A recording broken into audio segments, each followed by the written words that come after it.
Hello everyone, in today's video we're going to be taking a look at some interesting myths in aviation. So what I decided to do is create a super short series. This one's going to be dedicated to some landing myths, and then the next one's going to be dedicated to a traveling cruising myth that we're going to explore a little later on. So what I'm interested in showing today is why we land the way we do. And what I was doing was poking around, and I noticed a couple folks had made some interesting recommendations as to alternate methods of landing that were, quote, much easier to execute than traditional methods of, you come in at the right speed and then you reduce speed and you level off and then you do the little flare and all that kind of stuff. Instead, they had recommended two different techniques, and we're going to try them each one by one and see what happens. The first technique, of course, is going to be they call the no-flare landing. So for those of you who think about no-flare landings, you think no further than carrier aviation, which is always a no-flare landing. The first time anybody's tried to land on a carrier, resisting the urge to pull back is very real, because if you do pull back, of course, you bounce right off the deck and have to go do it again. But for us, we're going to try to land without pulling the nose up for our flare. Now, the way this is supposed to work, this is kind of their way of getting around that extra little speed you get at the end, because obviously your vertical speed is not going to decrease if you don't pull back the nose, is to increase the throttle at the last second in a desperate effort to go ahead and try to cancel out the effect of everything that's going on during that particular approach. Now, I'm not going to lie, that doesn't sound very promising, but for the sake of science here, we're certainly going to give it a try and see kind of what happens. So if you're curious where we are today, we're up here at Elizabeth Field. This is a great airport for the purposes of demonstrating this because of how tiny the airport is. Now, if I was up at Bradley or like Barnes or Westover or something like that, obviously we'd have quite a bit more room to test these shenanigans. But like I said, we're here to test it. We're here to test it and see what happens. So what we're going to do is we're going to land without flaring. And we're going to try to give power at the very last second and kind of see what happens as we make that actually happen. Yeah, maybe that'll work on a more powerful plane. I don't think it's going to work on this, but we're here for science, so we're going to give it a shot. So we're going to use everything standard here. We're not going to do anything a little weird. Of course, it feels so wrong flying over water and in a traffic pattern. I hate flying over water in a single-engine plane. It's just wrong. So we're looking for an approach speed of about 60 knots, and you can see we're already doing 60 there, so we're doing perfectly fine. I'm doing everything right on my part, just so you all know. And again, like I said, we'll see what happens here. All right, come swinging around. Need a little bit of power whenever you're taking a turn here because you tend to slow down. Real plane, of course, I'd be sitting up here in the front like this, trying to find where the darn runway is. All right, we're going to pop that last notch of flaps in a little early. This is a short runway. So here's what we're going to have to do. We're going to have to get the plane at roughly the correct landing angle, and we're basically going to just hold it there until we're right about to set down. I hate everything about this already, but let's try it. All right, here we go. Swinging over here to final. Oop, getting a little fast. I can just, even though you can't see it, I can feel it. It's just one of those pilot things. That's a little slow, actually. All right, here we go. So here's what we're going to do. We're going to pull the nose up just a little bit so that we're at land. Oh, I might have to come in a little slow because it's the only way to actually pull this off. All right, there we go. So I need a little bit of nose. I'm actually going to let the plane sink a little bit because we're way too high here. There we go. Okay, it's a little better. So I'm going to hold the nose up as if we were landing. Remember, back wheels first. And we're not going to flare. Oh my gosh, this is so hard to do. All right, there we go, right there. So I'm just going to hold it. Hold it. We're just going to sink down to the ground. No flare, no flare, no flare. Right before we hit the ground, just no flare. No flare, full power. Oh. Yeah, I don't think so. Yeah, no. That was, not going to lie, that was a lot of work. Apparently the way that's supposed to work is, when you get really close, every little power is supposed to kind of cancel it out. Instead, what ends up happening is you just sort of hover there. And one of the things we got to remember, too, is this is a flight sim. And resisting the urge not to pull back is a very, very real challenge here. And I don't know. And one thing I'm not thrilled with, by the way, is the amount of runway that I just consumed for that purpose. That was not good. That especially for this runway. Ideally, especially for this plane, we'd be coming in right around this line where our wheels touch down. We were way down there when we finally touched down, and we touched down really, really hard. So that's the first one. I'm going to say don't do that. If we were in an airliner and we tried that, we'd break the plane. We'd basically probably snap a wing off or probably bounce or something like that. But I guess it worked. I don't know. I'm not a fan of that. So the next technique we're going to be taking a look at here is another interesting one that I have heard and seen many times before. And this is the technique of landing three wheels at high speed. And you're sitting there going, why would anybody do that? Usually people do that because they didn't want to go around. So they end up in this situation where basically you have to fly in formation with the ground at a really, really high speed and a very, very low altitude and try to like gently, gingerly push the plane down to actually get it to stick to the runway. I'm not feeling very confident about that, but we'll give it a try. We'll give it a try. Let's go. Oh man, one thing that feels so scandalous here is flying a Cessna 172. I just, in the real world, I got my license on a 172. I got tons of time in a 172. But since then, I haven't flown one. It's just such a strange thing. Okay, let's go. There we go. And clear the runway. It's so weird though, because like the 172 is so fantastically straightforward of an airplane to fly. I don't know, it's just pleasant. You know, some of the stuff that I flew later after I got my pilot's license there were a little more involved. This thing's like, I push the throttle forward, it goes faster. Woohoo! It's so nice, you have no idea. All right, so now we're going to try the next landing technique. And this one I think is going to be a little interesting. Basically, what we have to do is get as low as possible, and we basically fly onto the ground, which I know people like, I think they call those landings. But the big difference here is we're basically attempting a 3-point landing with a tricycle landing gear aircraft.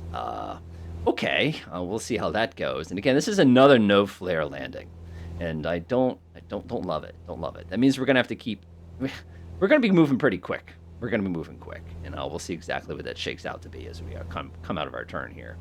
Oh, I've been down here in a long time. Usually all my flying's I fly up north typically. It's a lovely day. I think there's a Mad Max reference in there. It's such a lovely day. But you know how that is. All right, looking pretty good. Looking pretty good. Let's get a little bit of altitude here. I probably shouldn't let the nose come down so far. But man, this 180 horsepower version of this plane is so nice. There we go. It's plenty. Power down. Just let it slow down. All right, let's see what we got here. So we're coming up on our traffic pattern. Pull back just a little bit. Now, I remember going back to flight training days. This is an inside-out maneuver. Inside out. You know, inside out simply meant that you basically did this with your head until you were ready to land. The thing we learned later on is if you pull the throttle back just right and give it one click of trim, that's enough to hold it perfect, and you don't even have to do this. But that's okay. All right, and there's the end of our runway. I can feel the nose sinking a little bit. Pull the throttle back. Go ahead and put down 2 clicks of flaps. There we go, and down we go. So what we're trying to do this time, this is another one of my landers, is Myth 1s, is we're going to try to do a 3-point landing with this plane. So that means we're going to have to come in extremely low and extra fast so that we can basically settle the plane down onto the runway. I'm not 100% sure what the goal there is. I mean, obviously to get on the ground, but I think you know what I mean.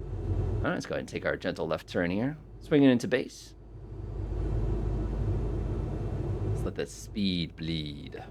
I feel the bleed for speed. Oh, Top Gun. What a fun movie. A lot of high fives in that movie. If you go watch it, do a supercut of high fives in that, you'll be like, oh my gosh, you weren't kidding. All right, that looks pretty good. We're a little slow, but we're not a little slow. We're actually pretty much perfect there. Okay, so here's what we have to do now. According to this practitioner, we're going to have to basically get the plane inches off the ground and stay there until the plane finally settles down, which I know sounds like a regular landing, but we have to do it extra low. And we have to keep the plane as in the nose attitude for landing as possible. Let me go outside for a second here. So this would be 3-point is that angle right there. So we need to basically 1 dot past the horizon there. So basically this is where I need to be when I'm on the ground. Okay, so we've got to come in really, really low for this. Oh man, 55 knots at a 172. This thing would be going on you. Actually, this looks pretty sweet right now, not gonna lie. This is not a flare landing, just like the other one was not a flare landing. Oh, I don't like this. I do not like this. This plane would be, you would have to jerk the ailerons all the way over to get this plane to safely land right now. All right, here we go. So what we have to do now is we have to fly down to the ground. Got my hand on my throttle, I'm like shaking here, trying to keep the throttle. So we're gonna fly all the way down. Just a couple inches off the ground. No flare, no flare. We're just gonna push the plane onto the ground really gently. No flare, no flare. Whoa! Oh my God, we would have bounced so hard for that.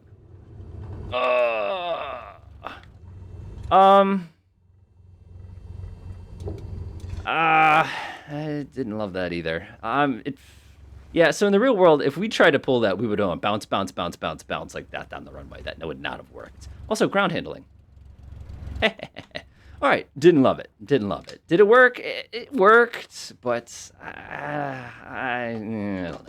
All right, one more for victory today, and that's going to be our last one, which is the fly in with the stall alarm going off and pull the throttle back to stop flying the plane. This is the no speed landing, and what I'm going to do is I'm actually going to stack the deck a little bit here to show you how dangerous this is. So we're going to jump now, and this will be our final little landing for today, is we're going to try to land the plane at a stall, essentially, just by removing power to make the plane stop flying. Now, if we were in a Cessna 182, you could never pull that off because the thing's got so much drag. But obviously in this little 172, we might be able to get away with this. So our stall speed right now, if you take a look at our indicator, should be somewhere around 40 full flaps. So we're going to come in at 40 full flaps, and we're just going to cut the throttle when it's time to land, and we'll see what happens. I can already tell you what my conclusion to all this is going to be, and I'm sure you've already picked up on it. It's a nice day. Of course, we'd normally be seeing about 1,000 sailboats and fishing boats and boats and ferries and everything you could possibly imagine along Island Sound. It would be literally everywhere you look, you see little white streaks in the water. And if it was closer to the summer, we're getting a little into fall now, you would, of course, see all the people and all their chilling on the beach with all their ski-doos and stuff like that. It's just good times, good times. All right, so for this landing, what we're going to try to do is we're going to try to come in at a stall and simply cut the throttle when we decide it's time to land. Okay. Again, we're trying these all in a Cessna 172. I try to visualize all of these attempts in, like, an F-18 and see how well that would go. And again, I encourage you to try it because it's good exercise in controlling a plane on the edge of oblivion. There we go. I love these super short runways because, like, oop, done.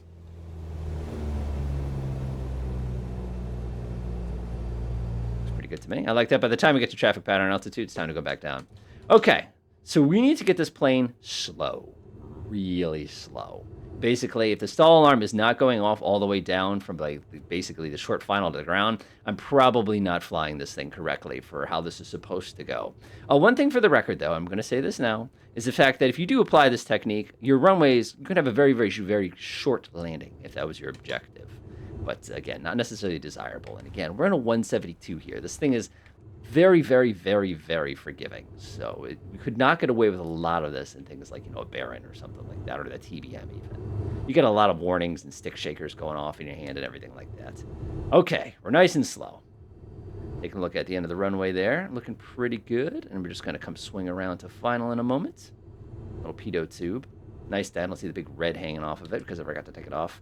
Okay, so here's what we got to do now. So we're going to basically establish a correct landing attitude at a stall. And we're going to pull the throttle out at the last second to make the plane stop flying. Oh, nose up. Oh my gosh, I hate this. I hate this. My pilot, I'm fighting myself here to, not freak out. Keep in mind, even if this works, you're in the region reversal right now. So if I had to give it full power to go around, I simply couldn't fly out of it. I mean, it looks good. Oh my God, listen to the sound of the air moving over the wings right now. Oh, I hate this. I hate it. I hate this. This is one of my students would always ask sarcastically, do you hate this? Oh, no, no, no, no. Oh, no, no, no, no, no, no. No, no, no, no, no, no, no, no. I can't see the runway, guys. Oh, no, no, no, no. Cut the power.